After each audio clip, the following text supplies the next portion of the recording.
The Israeli onslaught on the Gaza Strip is in its 15th day as the number of Palestinian casualties, who are mostly civilians, keeps rising. Over 50 Palestinians have been killed so far today. 3 women, including a pregnant one and a child, were killed in the latest strike. Early on Tuesday, Israeli aircraft hit 70 targets, including 5 mosques and a sports stadium. On Monday, 5 people were killed and dozens injured, among them medical staff, when Israeli tanks shelled the Al-Aqsa Martyrs Hospital in central Gaza. 611 Palestinians have been killed and over 3,700 others injured in the Israeli onslaught that began on the 8th of July. Well, Palestinian resistance fighters fire more rockets into Israel in retaliation for the onslaught on the Gaza Strip. Several people were injured in a residential area in Tel Aviv. Rockets fired from the Gaza Strip showered on Ashdod, Eshkol, Bir Ganim, Bir Sheva, Nitzan and Nitzanim. Earlier, the Israeli military confirmed that 27 soldiers have been killed since it launched a ground incursion into Gaza on Thursday. Some 130 Israeli troopers have also been taken to hospital so far, with 6 of them said to be in critical condition.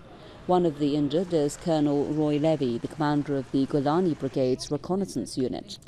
Well, let's talk to our correspondent in Gaza now, Akram al-Satari, who's with us live. Akram, we were just minutes ago listening to comments by Benjamin Netanyahu and Mr. Ban Ki-moon in Tel Aviv. And Netanyahu, as he said before, again accused Hamas of using human shields, using the civilians as human shields. And he also said that Hamas started this and is prolonging it. What can you tell us about those claims and how they are being received in the Gaza Strip? Well, to start with, I would like to talk about the nature of the comments that are given by Benjamin Netanyahu in the presence of the Ban Ki-moon, the Secretary General of the United States.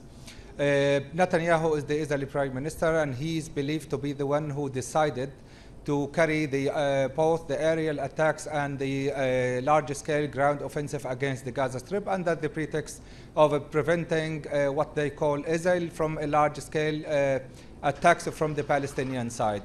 Israeli troops ever since started attacking the areas near the buffer zone, and I believe that the Israeli army is taking the Palestinian citizens as a human shields.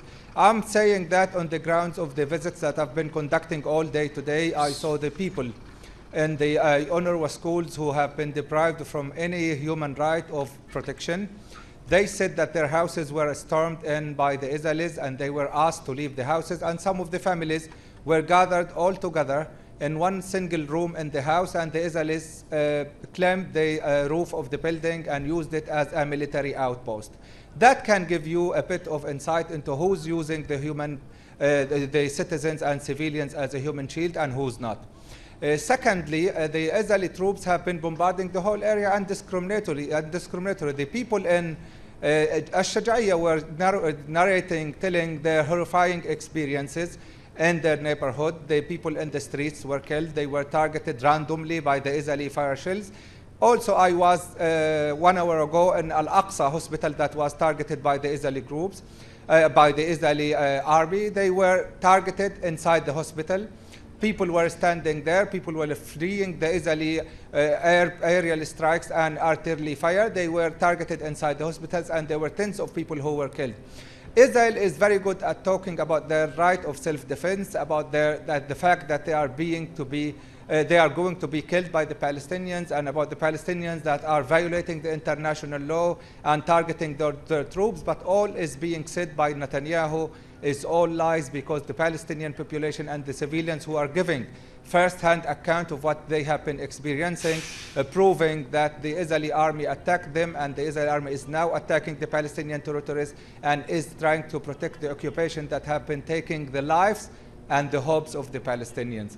As to the Palestinian resistance, I think the number of people killed who are fighters in the Palestinian resistance is insignificant now.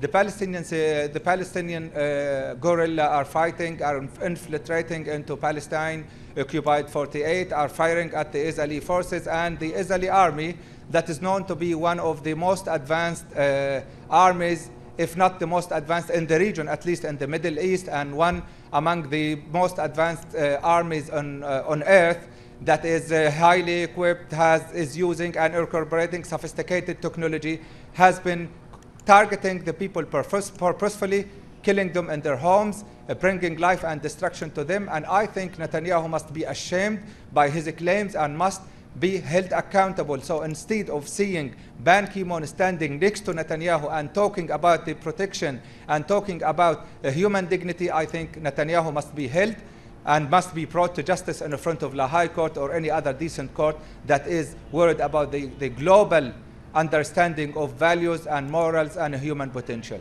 Right, and Akram, just quickly before we let you go, we've seen efforts being made from the Egyptian side. At the same time, Cairo is being accused of failing to help with regards to opening the Rafah border crossing, allowing the wounded to get out of the Gaza Strip or allowing aid to get into the Gaza Strip. What are you hearing about the situation concerning the Rafah crossing? The Rafah crossing, as we mentioned in several news bulletins, that Egypt is closing Rafah border, is not allowing European, Malaysian and other aid groups that are coming to Gaza in order, including some surgeons, some physicians that are willing to help the people of Gaza. In Gaza, Egypt is blocking the aid that is coming to Gaza. There are some medical equipment, very needed medication and medical consumables that are waiting at the Egyptians. They are not allowed in. Egypt sent food aid for the people of Gaza. That food aid was expired. Palestinians in the Gaza Strip are very much disappointed with the behavior of the Egyptian authorities. The Egyptian authorities have been considering Gaza as a hostile entity. They have been cooperating with Israel in order to besiege the Gaza and to suffocate the Gazans, has been not doing anything to make sure that they can alleviate the suffering of the Palestinians. After the opening of the Rafah portal, there was a previous experience for the Palestinians.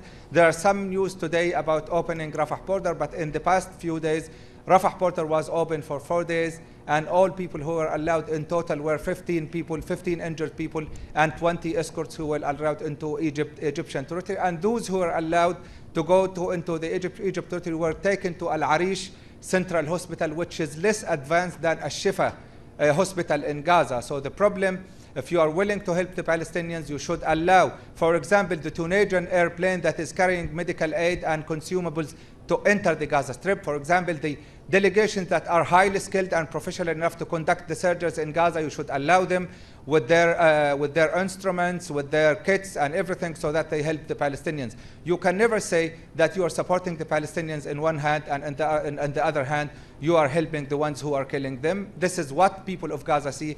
This is how they perceive Egypt. This is how they perceive new Egypt under the Sisi. And they are hoping that this would change, but I don't see any change soon in the Egyptian policy towards Gaza. Thank you very much, Akram Al-Sattar, correspondent with us there live from Gaza.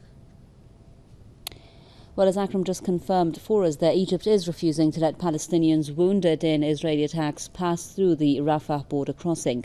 Gaza authorities say the border crossing has been closed to the Palestinians living in the Gaza Strip. Egypt has already prevented an aid convoy from reaching residents of the besieged territory. Egyptian protesters have staged numerous rallies in the past, calling on President Abdel Fattah al-Sisi to ease restrictions on Gaza.